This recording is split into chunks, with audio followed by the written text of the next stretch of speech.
오늘 말씀 제목은 비전을 완성하는 하나님의 솔루션이라고 설교 제목을 여러분에게 드리는데요. 인문학에서는 이 솔루션을 흔히 해결책, 해법이라는 용어로 범용적으로 이 단어를 씁니다.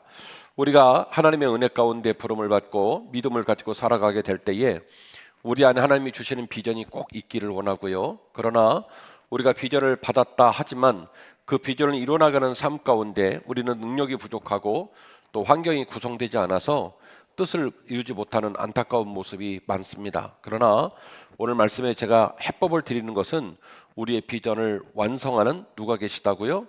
하나님이 계시다. 그래서 비전을 완성하는 하나님의 솔루션이라는 제목으로 말씀을 드립니다. 제발 잊지 마시고 다음 설교할 때 물어보면 비전을 완성하는 하나님의 솔루션이라고 답해 주시면 겁나게 위로가 되겠습니다. 자, 오늘 이 말씀을 여러분에게 나누면서 소개할 인물이 모세라고 하는 인물인데, 모세는 구약 성경의 인물이죠. 읽은 본문은 사도행전 7장입니다. 스데반 집사가 돌에 맞아 죽으면서 마지막 고별 설교를 하는데, 창세기로부터 그리고 스데반 집사가 활동하는 성령 시대까지 숨도 안 쉬고 아주 그냥 한 방에 깔끔하게 하나님의 구속사를 정리하는 마지막 설교가 바로 스데반 집사의 고별 설교입니다. 그 고별 설교 중에 모세를 이야기하는 부분을 오늘 박보영 목사님께서 읽어 주셨습니다. 이 거룩한 꿈이 어떻게 실현되는지, 그리고 그 과정에 우리의 의지와 또 하나님의 도우심이 어떻게 중요하게 맞물려서 작동되는지를 오늘 말씀을 통해 나누게 될 것이고, 또 귀한 말씀을 나누는 기간 동안에 여러분 마음 가운데 하나님이 울렁거림을 주셔서 여러분 마음에 도전도 일어나시고 또 여러분 마음에 은혜도 충만해져서 우리의 삶이 이전보다 더 달라지고 올해보다 내년이 더 달라지는 기적의 문이 열리기를 주의 이름으로 축원합니다. 자, 첫 번째 드리고 싶은 말씀은 이것입니다. 비전은 하나님께서 우리 마음에 심으신 거룩한 불편함인 줄 믿습니다. 본문의 말씀 23절 보니까 나이가 40이 되매 그 형제 이스라엘 자손을 돌볼 생각이 났다, 이렇게 기록되어 있습니다. 이 문장은요 되게 낯설고 그리고 이해가 잘 안 되는 문장입니다. 잘 아시는 바와 같이 이스라엘 백성이 야곱과 함께 70에서 75명이 애굽 땅에 내려갈 때는 굉장히 인정받고 사랑받으며 내려갔습니다. 민족도 좋아했고 파라오도 좋아했는데요, 약 400년의 기간이 지난 이후 이스라엘 백성들은 천덕꾸러기 그런 천덕꾸러기가 아닌 천덕꾸리가 되고 말았습니다. 시민들도 싫어했고 파라오는 더 싫어했습니다. 아시는 바와 같이 남자아이가 태어나면 죽이라 했고, 그리고 너무나 많은 노동과 폭정을 이스라엘 백성들에게 행태를 보여주게 되는 모습을 통해서 이스라엘 백성들은 이스라엘 백성의 신분으로는 살래야 살 수가 없을 정도로 압박을 받고 있던 시절이었습니다. 그러면 이스라엘 백성의 신분을 유지하는 게 나을까요? 신분을 세탁하는 게 나을까요? 신분을 세탁해야 살 길이 열릴 거 아닙니까? 그런데 모세에게는 하나님께서 기회를 주고 은혜를 주셔서 어린 나이에 공주의 눈에 띄었고, 공주가 모세를 양아들로 삼았으니 완벽하게 신분 세탁이 된 상태입니다. 그가 입고 있는 의복은 왕의 자녀로 입을 수 있는 아주 특별한 옷을 입고 있었고, 그의 신분은 이집트 사람 중에 이집트 사람이 된 거지요. 자, 그 사람이 오늘 사도행전 7장 23절 말씀 보니까 이스라엘 자손을 돌볼 생각이 났다라고 기록을 하는데 정말로 밑도 끝도 없는 얘기입니다. 시치미를 뚝 대고 나는 이집트 사람이다라고 말을 해도 될까 말까한 상황에 어떻게 자기의 신분을 내놓고 그런 불리한 역학관계 속에 주어진 그 핍박받는 사람들의 신분, 그들의 삶에 관하여 마음을 나눠주고 눈길을 나눠준단 말입니까? 원문을 연구해 보니까 원문을 직역하면 그의 백성들을, 그의 형제 이스라엘 백성들을 돌볼 마음을 가졌다, 생각을 가졌다, 이 말을 연구해 보니까 원어를 그대로 직역을 하면 그의 마음이 위로 올라왔다라는 표현이에요. 꾹 눌러 놓았던, 눅눅하고 괴롭고 속상하고 하지만 부담스럽고 좀 그 일에 대하여 인정하고 싶지 않고 했던 자신의 또 다른 눈물, 그걸 이렇게 눌러놨는데 이 눌러놓은 감정이, 이 눌러놓은 어떤 생각이 어느 날 갑자기 우리로 쑥 올라온 거예요. 그것이 바로 사도행전 7장에 나온 말씀, 생각이 났다라는 말입니다. 그 백성들, 그 형제들을 돌볼 생각을 갖게 됐다는 거예요. 그래서 저는 이 물 위로 올라온, 마음의 물 위로 올라온 그 마음이 하나님이 하나님의 아들 모세에게 심어주셨던 거룩한 불편함, 거룩한 부담이라고 말씀을 드리는 것이죠. 출애굽기 2장 12절 말씀을 보니까 모세가 장성한 후에 한 번은 자기 형제들에게 나가서 그들이 고되게 노동하는 걸 봤다, 또 이렇게 기록을 해놨어요. 사도행전 7장은 그의 마음에 어떤 생각이 들었다고 표현을 했고, 출애굽기 2장은 자기 형제라는 표현을 썼는데 히브리 말로 직역을 하면 에하부라는 표현인데 소유격입니다. 그의 형제라는 말입니다. 그의 형제. 그러니까 출애굽기 2장이 말하고 있는 사건의 원전, 그 원전에서 행위를 냈던 모세의 마음도 역시 피지배 민족이고 핍박받고 있고 죽어가고 있고 한치 앞을 바라볼 수 없는 어둠에 가득한 복판에 섰던 불쌍한 민족, 그들을 뭐라고 말했냐면 나의 형제라고 표현을 했고, 사도행전 7장으로 넘어가니 그 형제들을 돌볼 생각을 갖게 되었다. 깊이 눌러놓은 생각이 갑자기 쑥 하고 떠올랐다는 거예요. 저는 그것을 하나님께서 모세의 마음에 심어준 거룩한 불편함이라고 보는 거예요. 사람은요, 말을 하는 걸 들어보면 그 사람의 마음의 의지를 알 수 있습니다. 여러분, 우리가 힘들고 어려워도 복잡한 상황이 있어도 이 일이 내가 할 일이다 라고 생각을 하면 우리는 그것을 비전 또는 사명이라고 표현합니다. 맞지요? 그런데 그걸 도저히 지고 싶지 않아요. 모든 사람이 말해도 그건 당신이 감당할 것 같은데요, 말해도 그게 싫어요. 그러면 절대 그렇게 표현 안 합니다. 억울함, 그렇죠? 그리고 책무, 그리고 의무, 뭐 이렇게 표현합니다. 내가 그걸 해야 되는데 그게 책무래요. 그게 의무래요. 그리고 불편하고 그게 억울함이래요. 그런데 그 똑같은 상황을 이 일이 내가 꼭 할 일이다라고 말하는 사람은 이 일은 내 비전입니다, 이 일은 내 사명입니다 라고 표현을 하더라는 것이죠. 모세 안에 동에서 서로 움직이는 감정의 변화가 생겼습니다. 가슴 깊이 꾹꾹 눌러놓았던 무엇인가가 갑자기 마음의 물 위로 떠올랐습니다. 그게 바로 뭐냐면 그 불쌍한 사람들을 자기 가슴에 품고 나의 형제라고 표현하고 그리고 그들을 돌볼 마음을 갖기 시작했다는 것이죠.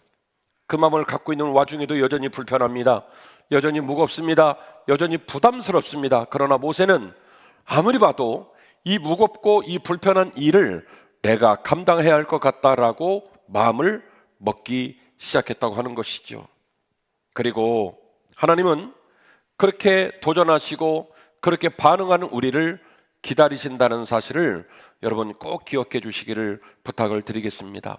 하나님은요, 우리를 어거지로 꺾어서 쓰는 분이 아니에요. 점령구처럼 짓눌러서 억지로 쓰는 분이 아니에요. 우리가 지난 한 해 동안 복음 들고 함께 걷는 사람들이라는 표현을 가지고 살았습니다. 지금도 예배당에 많은 분들이 앉아 계신데 1년 12달은 꽤 긴 시간입니다. 날수로 365일이고 달수로 12개월입니다. 아침에 해가 뜨면 우리는 밥을 먹고 분주하게 일상의 삶을 살아갑니다. 머리도 해야 되고 돈도 벌어야 되고 신발도 사야 되고 친구도 만나야 되고 커피도 마셔야 되고 아이스 아메리카노도 먹어야 되고 점심을 뭐 먹을까 고민해야 되고, 그렇게 분주한 일상들을 365번을 쓰고 1년이 끝나요. 제가 알기로 우리가 우리 마음 가운데 하나님이 기뻐하시는 사명을 위해 그것이 사명이라 여기고 그 일을 하겠다고 마음을 먹으면 저는 반드시 열매를 맺힌다고 믿거든요. 우리 모두가 한 사람이 한 명씩 전도를 했다면 아마 이 자리가 차고 넘쳐서 보조자를 놓고 예배를 드려야 했겠지요. 어떻게 보면 묘연하고 어려운 소망처럼 보이는 그 꿈, 우리 모두가 같은 짐을 나누어지고 우리 모두가 같은 사모함을 가지면 지금 당장에 이룰 수 있는 현실적 손에 잡히는 꿈이고, 그러나 그것이 누군가의 사명이요 누군가의 비전으로 끝나면 우리 교회는 20년 가도 그 소망을 이루지 못할 겁니다. 잘 되었노라고 생각하는 분도 계시겠고 아쉬운 마음을 먹는 분도 계시겠지만 12월의 마지막 주를 보내며 오늘 말씀을 통해 여러분하고 그래서 하나님 주신 마음을 좀 깊이 여러분하고 나누고 싶어요. 하나님 우리에게 비전을 줍니다. 하나님 우리에게 사명을 줍니다. 김 목사, 내가 너에게 복음을 주었고 내 백성을 돌볼 사명을 주었다. 이 장로, 최 집사, 박 권사, 하나님께서 우리에게 우리의 부름과 사명이 있더라는 거예요. 그리고 하나님은요, 우리의 반응을 기다립니다. 하나님께서 만일 우리를 꺾어서 섰다면, 하나님이 우리를 짓눌러서 억지로 섰다면 못할 사람이 누가 있겠어요? 맞으면서 하는데 꺾여지고 회초리를 맞고 질질 끌려가며 하는데 누가 그 일을 못하겠어요? 근데 하나님은 그렇게 우리를 쓰지 않습니다. 우리에게 비전을 주시고 우리에게 메시지를 주고 그리고 우리들이 반응하기를 간절히 원하시는 분이세요. 7장 25절인데요 그의 형제들이 하나님께서 자기 손을 통하여 구원해 주실 것을 깨달으리라고 생각하였으나 그들이 깨닫지 못했다. 참 재밌는 표현인데요, 모세가 형제들을 핍박하는 애굽 사람을 죽여버렸잖아요. 그래서 땅에 묻었잖아요. 여러분이 그건 뭘까요? 의분일까요? 정의감일까요? 뭐 둘 다겠죠. 정의감도 있고 의분도 있고 어쨌든 그래서 욱하는 마음에 이집트 사람인데 이집트 사람을 죽였어요. 땅에다 묻었어요. 그리고 그가 그런 행동을 한 감정선을 이어지는 다음 구절은 이렇게 표현을 했습니다. 그는 그의 형제들이 하나님께서 자기 손을 통하여 구원해 주시는 것을 깨달을 거라고 생각을 했대요. 무슨 얘기냐면 아직은 서툴르고 아직은 막연한 것이지만 하나님이 나를 쓰실 거다라고 하는 생각을 얼추 모세가 했다는 거예요. 그래서 마음의 뜻은 품었습니다. 꿈도 있습니다. 하고 싶은 의욕을 갖긴 했는데 그걸 어떻게 해야 되는지에 대한 방법론, 그걸 어떻게 끝까지 완주해서 열매를 맺을 수 있는지에 대한 능력치가 아직 준비가 안 된 거예요. 그러니까 오늘 설교 제목으로 말하면 뭐가 없는 거예요? 솔루션이 없는 거죠. 마음은 있어요. 막연하게 하나님이 나를 쓰실 것 같다라는 생각을 하게 된 거예요. 그래서 이어지는 25절이 그의 감정을 잘 표현했습니다. 자기가 한 행동을 보고 자기 동족들이 말하기를 하나님이 모세를 쓰셔서 모세로 하여금 우리가 이렇게 핍박당하고 어려움 당하는데 드디어 구원하는 일을 하실까 봐 라고 믿을 것이라고 담대하게 스스로 생각을 했다는 거죠. 그런데 동족들의 반응은 무엇입니까? 그들은 말합니다. 언제 하나님이 너를 관리로 세웠냐? 언제 하나님이 너를 재판장으로 세웠냐? 왜 오바를 하고 난리를 치냐? 너 우리 민족을 배신하고 이집트 사람 옷 입었잖아. 이집트의 왕자잖아. 그러면 캔세라 부와 귀를 누리며 이집트 사람으로 살아. 오버하지 말고. 굉장히 당황스러운 일이 벌어진 겁니다. 자기 나름대로는 막연한 비전과 소망을 품었어요. 아무래도 하나님이 나를 사용하셔서 저렇게 고난당하고 핍박당하는 이스라엘 민족을 돕지 않을까 생각을 했는데 정작 그래갖고 벌어진 사건으로 말미암아 내 동족들의 반응은 뭐냐면 뭐라고요? 제발 오버하지 마. 네가 뭔데? 하나님이 너를 관리로 세웠니? 하나님이 너를 재판적으로 세웠니? 하나님은 비전을 주셨는데요, 그 비전을 주시면서 하나님은요 모세가 그 비전을 이루기 위하여 순종하고 따르고 준비되기를 기다리셨다는 거예요. 하나님이 모세를 불러 쓰시기를 원하셨는데 당장에 쓸 수가 없어요. 솔루션이 없습니다. 무장이 안 돼 있고 갑옷이 준비되지 않고 그 일을 해낼 수 있는 직무 능력이 없어요. 당장에 쓸 수가 없어요. 그래서 하나님은 반응을 기다리는 거예요. 요셉이 순종할 건지, 요셉이 따라올 건지, 요셉이 그 부름 앞에 순종하여 그 부름의 날들을 감당할지 궁금하신 거예요. 그래서 그의 꿈은 있었지만 꿈이 작동이 안 되는 거예요. 거절을 당하는 거예요. 자, 어떤 반응을 보일까요? 에이, 똥 밟았다. 괜한 일에 연루됐다. 이렇게 될까? 이제 상황이 어떻게 될지 궁금하게 되는 거죠. 하나님은요, 우리를 기계처럼 다루지 않습니다. 우리의 의지, 우리의 선택, 우리의 인격적 반응을 매우 중요하게 생각하십니다. 이사야 6장 8절입니다. 하나님께서 그 백성을 살리고 그 백성을 돌보기 위해서 누군가를 보내야 되는데 애가 타시는 거예요. 도대체 내가 누구를 보낼꼬라고 말씀하실 때 이사야 선지자가 뭐라고 말합니까? 주여, 내가 여기 있나이다. 나를 보내옵소서. 그 일이 부담스럽고 무거우니 많은 사람이 하나님 목소리를 듣고도 귀를 기울이지 않고 등을 돌리고 못 들은 척하지만, 그래서 무엇을 먹을까, 무엇을 마실까, 무엇을 입을까 날마다 무지하게 열심히 살면서도 하나님 부르신 일에 대해서는 소외적으로 대하고, 그리고 소홀히 대하고, 그리고 부정적으로 반응하고 있지만, 하나님, 아무도 하나님 부름에 반응하지 않는다면 제가 반응할게요. 제가 여기 있나이다. 나를 사용하여 주옵소서. 나를 보내 주옵소서. 누가복음 1장 31절입니다. 마리아가 모세하고 정혼을 하긴 했지만 아직 합방을 하지 않았거든요. 근데 처녀에게 청천날벼락 같은 소리가 들립니다. 네가 잉태하여 아들을 낳게 될 것이다. 어떤 여인이 이 말을 듣고 아멘을 하겠습니까? 마리아도 이해를 못하죠. 요셉도 이해를 못하죠. 그런데 가브리엘이 설득해요. 하나님이 평범한 너희를 하나님의 거룩한 비전을 이루게 한 도구로 사용하셨으니 하나님의 성령으로 잉태하신 줄 믿고 이 일에 순종했으면 좋겠다 라고 설득을 했을 때 마리아가 말합니다. 주의 종이오니 주의 말씀대로 되기를 원하나이다. 그러니까 이사야가 위대한 선지자가 될 수 있었던 것은 하나님께서 이사야에게 손을 내밀었을 때 이사야가 그걸 자발적으로 그 손을 붙들고 주여 나를 사용하여 주옵소서라고 뭐 했어요? 반응한 거예요. 마리아를 찾아갔을 때 이 무슨 말도 안 되는 소리입니까?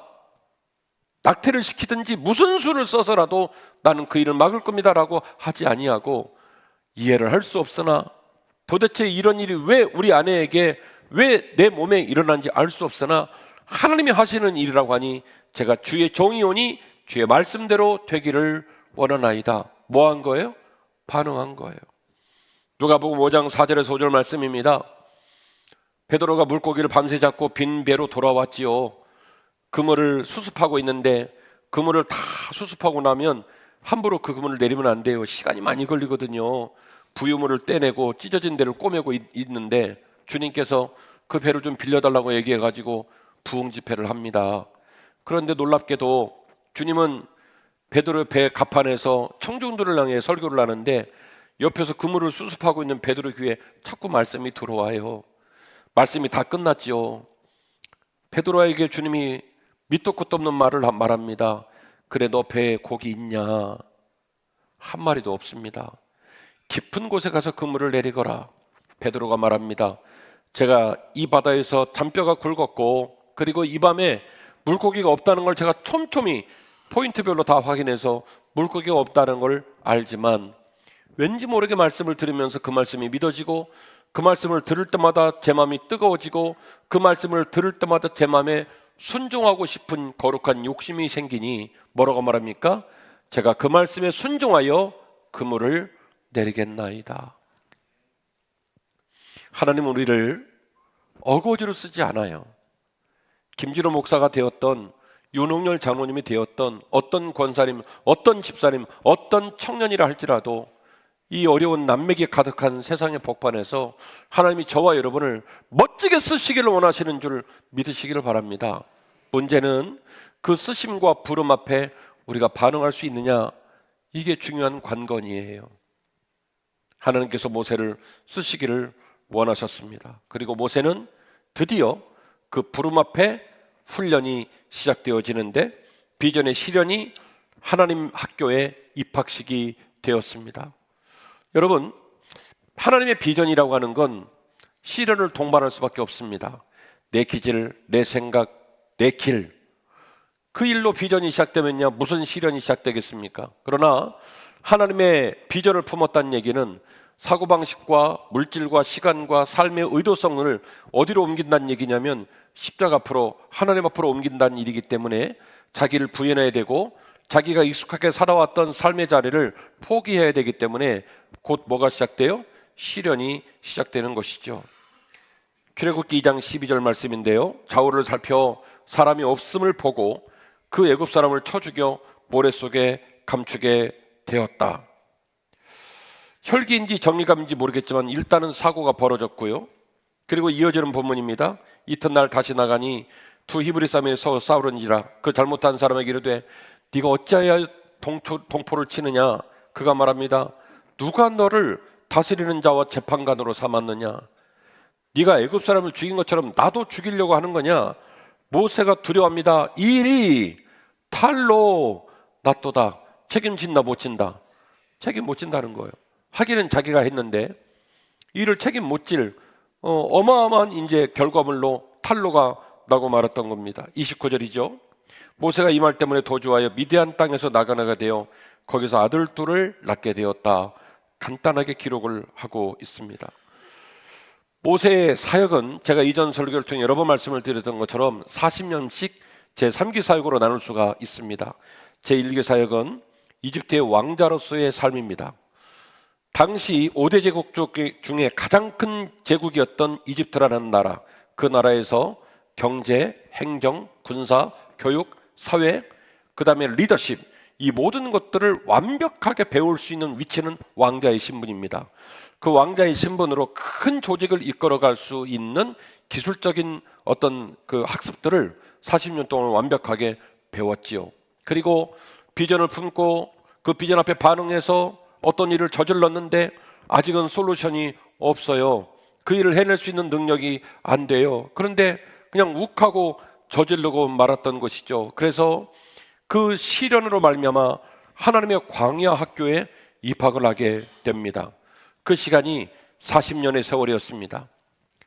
이 땅은 어떤 땅이고 저 강은 어떤 강이고 저 하늘은 어떤 하늘이며 봄, 여름, 가을, 겨울이 어떻게 진행이 되어지고 어떻게 생긴 땅을 봐야 물이 나오고 양을 키울 때, 염소를 키울 때는 어떤 방식으로 키워야 하며 그 삶의 노정 속에 견딜 수 있는 시간은 얼마나 되는지, 이 모든 것들을 광야 전문가로 완벽하게 배우는데 40년의 시간이 걸렸습니다.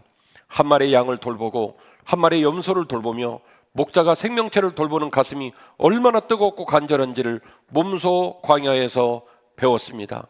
그렇게 제국을 배우고 그렇게 광야를 배우고 나니 하나님의 시간, 하나님의 방법으로는 이제 준비가 다 되었다는 거예요. 내가 모세를 나의 솔루션을 통해서 위대한 지도자로 쓸 수 있는 준비가 다 되었다는 거예요. 그래서 모세를 부르십니다. 그리고 모세에게 이제 드디어 40년 전에 모세가 시도했던 그 일을 이제는 누가 명령하냐면 하나님이 명령을 하게 됩니다. 참 재밌는 본문이 있는데요.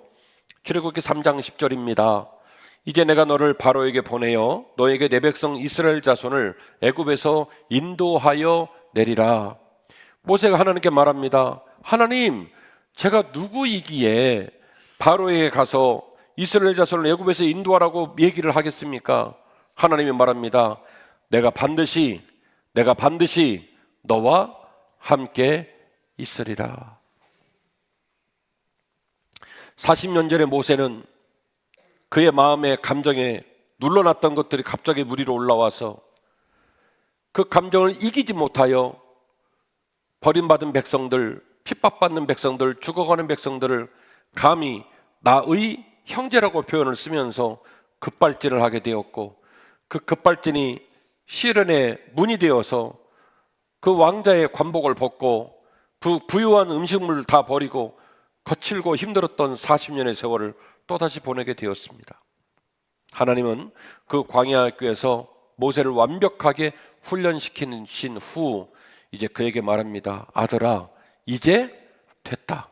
그 정도면. 그러면 너는 제국과 맞서서 싸울 수도 있고, 그 제국에서 백성을 끌고 나왔을 때 장전만 60명, 약 120만 명이 넘는 인원이 된다 할지라도 그 인원을 40년 넘게 이 척박한 땅 광야에서 완벽하게 돌보고 먹일 수 있는 능력이 너에게 준비가 되어 있으니 이제 가자라고 얘기를 했을 때, 앞서 제가 소개를 한 출애굽기 2장 말씀을 읽어보니 모세가 뭐라고 그랬죠? 그 동족들의 반응을 보면서 어제 이집트 사람 죽인 걸 보고 동족들이 하나님께서 모세를 쓰셔서 우리 민족을 구원할까 보다라고 믿을 거라고 감히 생각을 했다고 그랬잖아요. 출애굽기 2장에. 근데 정작 백성들은 뭐라고 그래요? 네가 누구길래 하나님이 너를 관리로 세우고 하나님이 너를 재판장으로 세웠냐? 오버하지 마라 그랬다고 했잖아요. 그런데 40년 동안 잘 훈련받고 농익은 모세는요 엄청 겸손한 사람이 되었습니다. 모세가 출애굽기 3장 보니까 뭐라고 그래요? 하나님, 제가 뭐라고 가서 백성들을 구원하겠습니까? 그러니까 사람이요 진득해진 거예요. 잘 우려졌어요. 완전히 그냥 풍성하게 무르익은 거예요. 하나님 말합니다. 네 지팡이 던져봐. 지팡이 던지니까 뱀 모양이 되고 꼬리 잡으니까 지팡이 기억나죠? 다 보여주시면서 설득합니다. 하나님, 저는요 말이 아바바 부부부 어누래요. 그래? 그러면 말 겁나 잘하는 아론 붙여줄게. 걱정하지 마. 그러는데도 모세가 뭐라냐면은 하나님, 제가 할 수 있을까요? 이렇게 얘기해요. 그때 하나님이 솔루션을 줍니다. 그 솔루션이 뭐냐면, 아들아, 딸아, 네가 내 거룩한 비전을 마음에 품고 그 비전을 이루고 싶어하는 소원을 가졌으니 이제 내가 너에게 말하노니 내가 어디로 가든지 너와 함께 할 것이다. 이게 뭐예요? 하나님의 솔루션이에요. 하나님의 솔루션. 하나님의 솔루션. 제가 유튜브를 보니까 어떤 그 세탁 케미칼 전문으로 하는 유튜브께서 그 사장님인데 30년 동안 연구했대요. 이러면서 통합 솔루션이라고 그러는데 그걸 쫙 바르면 막 그 와이셔츠 하얀 목 와이셔츠에 있는 그 노란 찐때가 싹 빠지면서 하얀색이요. 빨간 옷은 빨간색이 되고 노란색은 노란색이 되고, 그래서 그거만 착 쓰면 된다는 거예요. 아줌마들 딴 거 쓰지 말고 이거 쓰려는 거예요. 그러면서 거기다 뭐라 그래요? 통합 솔루션. 어떤 난맥과 어려움 만나도 이거 쓰면 다 돼요, 이 소리거든요. 그거는 좀 뻥이고요. 근데 하나님 말씀하시는 거예요.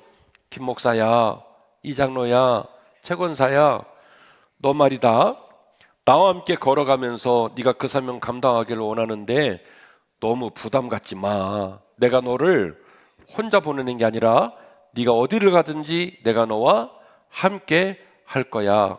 너를 지킬 거야. 너를 돌볼 거야. 그러니까 힘내거라.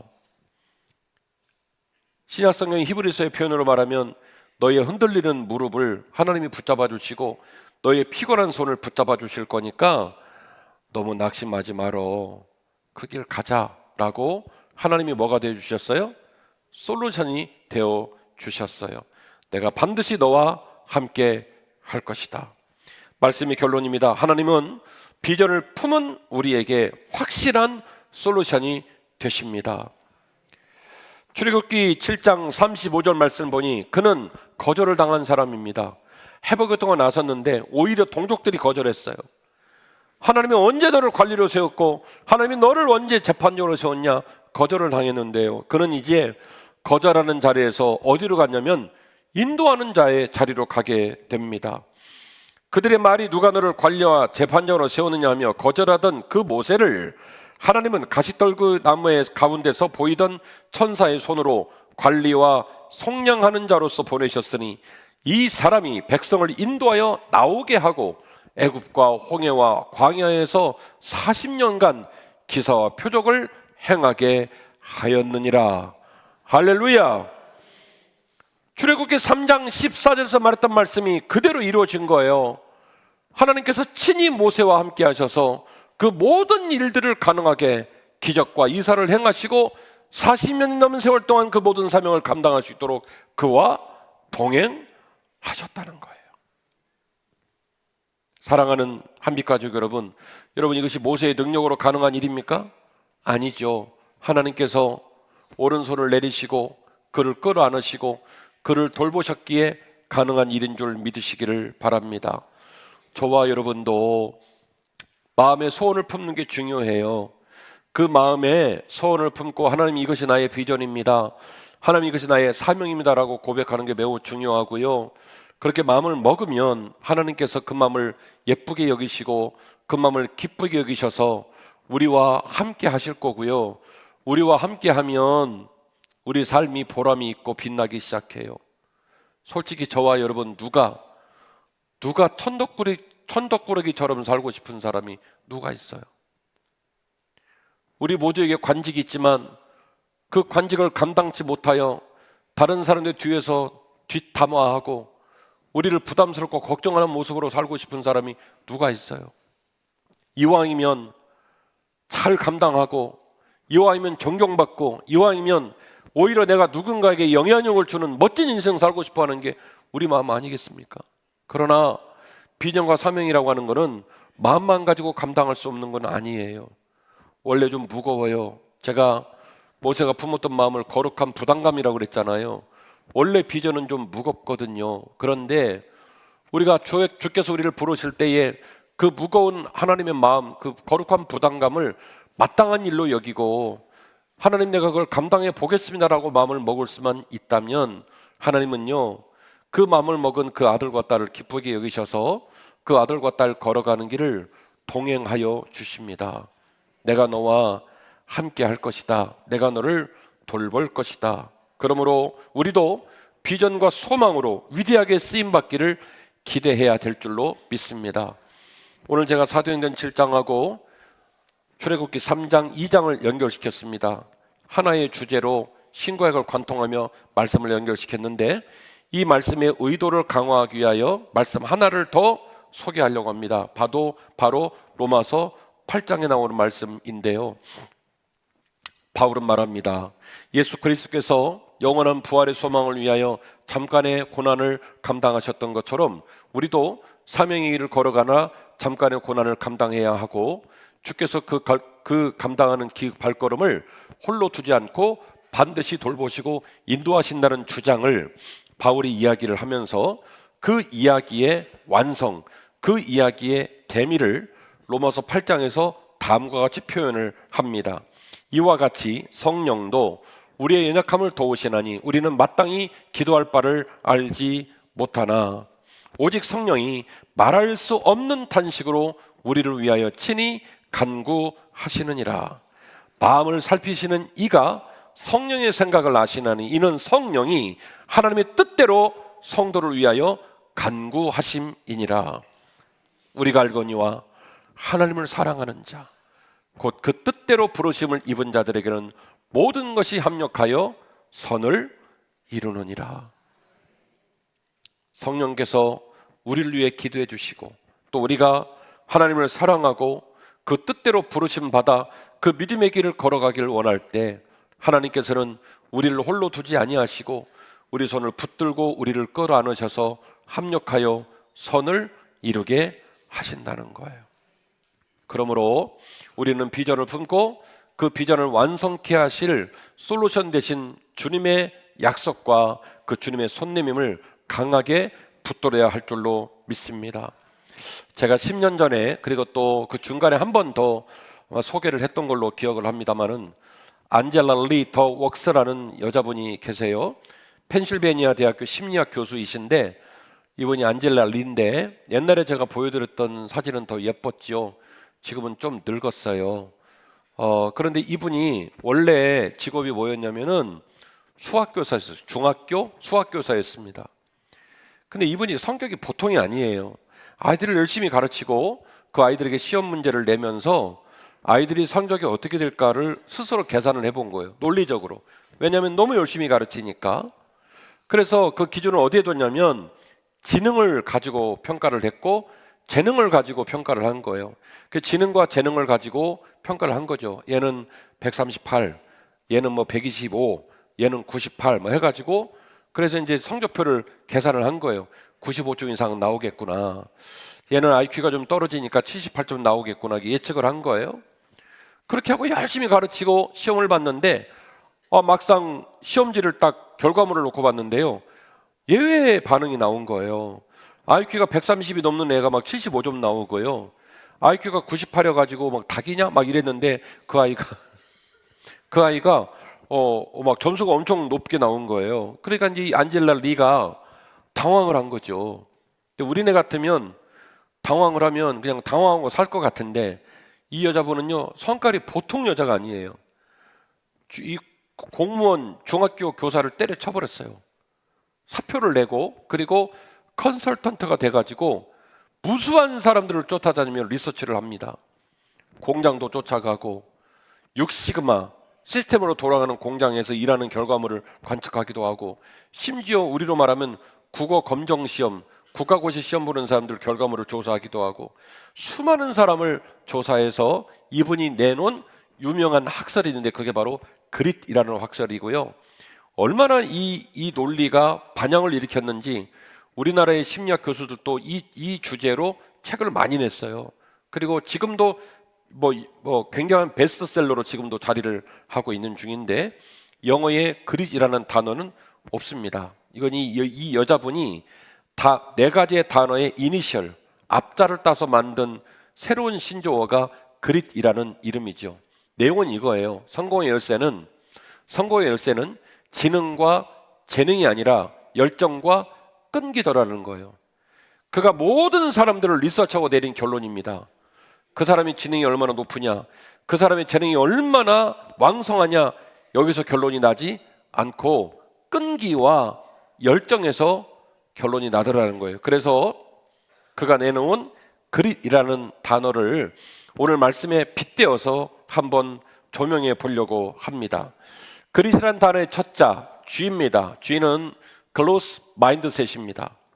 한국말로 말하면 성장 마인드셋인데요, 그가 그 마음 가운데 비전을 품고 그의 삶이 디벨롭, 발전되어지고 향상될 거라는 기대를 마음에 항상 품는다는 거예요. 생각을 하는 거예요. 힘들고 어렵고 방황하고 어려울 때도 포기하지 않고 계속 꿈을 꿔요. 계속 비전을 가져요. Growth Mindset, 항상 셋업을 하는 거예요. 내 삶 가운데서 하나님이 역사하시고 나는 쓰임받을 수 있어 라고 하는 기대와 소망을 품고, 실패를 끝이 아닌 배움의 가족으로 여기면서 항상 내 마음이 발전한다는 마음을 갖는 것, 그게 바로 그릿의 첫자 Growth Mindset입니다. 두 번째로 Resilience입니다. 그릿 두 번째 철자가 R인데요, Resilience, 회복 탄력성입니다. 다시 일어서는 힘입니다. 이 사람의 몸에 팔에 근육이 있듯이 이 근육만 있는 게 아니더라는 거예요. 심리학자들이, 뇌과학자가 연구해 보니까 눈에 보이지 않는 사람의 마음에도 근력이 있더라는 거예요.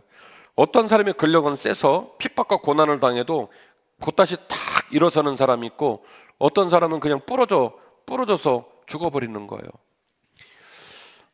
모세는요 40년의 광야 생활에서 완벽한 회복 탄력성을 배웠어요.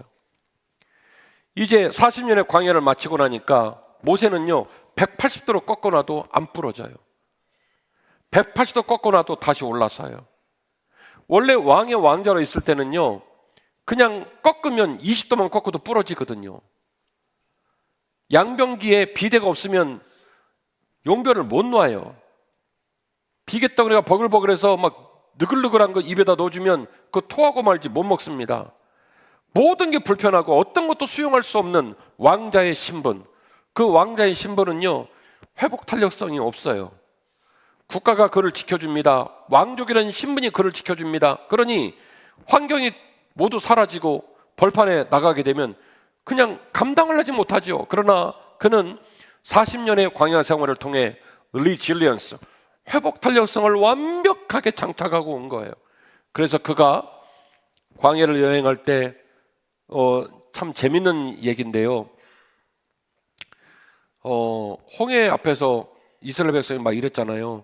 애굽에 묻을 곳이 없어서 우리를 데려와서 공동묘지 만들려고 했냐라고 묻잖아요. 여러분이 모세라고 생각하고 들어보세요.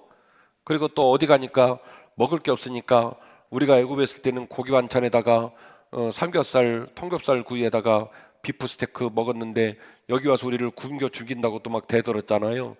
물 없으면 목마르다고 대들고, 만나주면 우리가 손주하냐고, 고기 안 준다고 대들고. 어떻게 계속해요? 여러분이 모세라 치고 그렇게 돌보는 새끼들이 그러면 여러분은 그 꼴을 보겠어요? 지켜버리겠어요? 근데 모세가 그 꼴을 봐요. 놀라운 거는 몇 년간요? 40년간. 40년간 그 꼴을 봐요. 저는 그게 모세가 광야에서 40년 동안 그 꼴을 볼 수 있는 심리적 근육이 충분히 준비가 됐다고 봐요. 우리네 같으면 제3자인데도 읽으면 열이 받아가지고 저놈의 새끼들을 그냥 이런 생각이 드는데, 당사자는 참아요. 당사자는 견뎌요. 왜요? 리질리언스, 회복 탄력성이 있어요. 세 번째로 I자입니다. 인트린직 모티베이션이라는 말인데요, 내적 동기입니다. 내면에서 우러나오는 동기예요. 인트린직 모티베이션, 가슴 속에서 뭔가가 올라오는 거예요. 누가 억지로 시킨 게 아니에요. 그거 너 피해를 보고라도 해, 억지로 시킨 게 아니에요. 왕자의 신분을 갖고 있습니다. 왕의 옷을 입고 있습니다. 근데 그 외적인 환경이 어떻게 그 일을 감당할 수 있을까요? 수용 못하죠. 그런데 그 내면에는 무언가가 올라온 거예요. 내적 동기가 올라온 거예요. 왕의 권좌를 버리고 왕복을 벗고 화려한 음식을 내려놓고라도 내가 일을 하고 싶다라는 내적인 동기가 올라온 거예요. 그렇기 때문에 모세는 그 험난한 길을 걸을 수가 있었던 것입니다. 마지막으로 터너서티입니다. 끝까지 해내는 집념입니다. 끝까지 해내는 열정, 그 집념, 터너서티. 백성들의 원망 속에서도 40년 광야의 길을 끝까지 모세가 완주할 수 있었던 것은 그에게 집념이 있었기 때문이에요. 내 기필코 내 백성을 가나안 땅에 이끌고 갈 것이다. 어떤 핍박과 고난이 온다 할지라도 나는 이 사명을 감당하고 말 것이다. 그래서 GRIT, grit이라는 인문학 용어에다가 대입을 해봤습니다. 자, 생각해 보십시오. 안젤라 리터 웍스라는 여자가 무슨 모세하고 사촌지간입니까? 이 그릿이라는 말이 어떻게 모세하고 연결이 되겠습니까? 엄밀하게 말씀을 드리면 이 그릿이라는 단어는 인간들끼리, 피조물끼리 인간들 사이에 벌어진 일과 패턴을 연구해서 만들어내는 결과물이에요. 성경과 상관이 없어요. 그러나 제가 이 얘기를 말하는 이유는 하물며 피조물들이 피조물과 피조물 사이에서 성공하고 그리고 뭔가 업적과 열매를 맺는 경우들을, 수많은 경우를 임상해 보았더니 이와 같은 특징들이 안에 담겨져 있더라는 거예요. 피조물과 피조물 사이에서 말이죠. 그래서 그것을 이른바 그릿이라는 말로 표현을 했는데, 하물며 피조물이 우주와 세상과 인류를 창조한 조물주 앞에 그분의 마음과 그분의 비전을 품고 그분이 기뻐하실 만한 일을 해낸다? 말도 안 되는 소리입니다. 하물며 인간과 인간 사이를 연구하는 자들도 뭐가 필요하다고요? 그릿이 필요하다고 말을 하는데, 피조물이 하나님을 섬기는 일이 새치 혀끝에 있는 말로 되겠냔 말이에요. 먹고 마시고 사는 일에 내 물질과 시간과 열정을 다 쏟아붓고 그저 종교인 중에 한 사람으로 교회에 와서 어찌리삐찌리 돌아다니면서 새치 혀끝으로 내가 믿음의 길을 걷겠다고 말하는 말이 온당하느냐 말이에요. 어불성설이에요.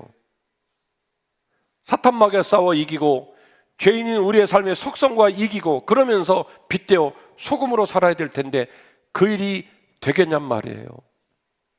그래서 우리는 마음의 비전을 품고 그 비전이 비록 불편하고 거룩한 부담감이지만, 무겁지만 하나님, 이 일이 소중한 일이고 이 일이 하나님이 맡기신 일이기 때문에 제가 이 일을 감당하고 싶습니다.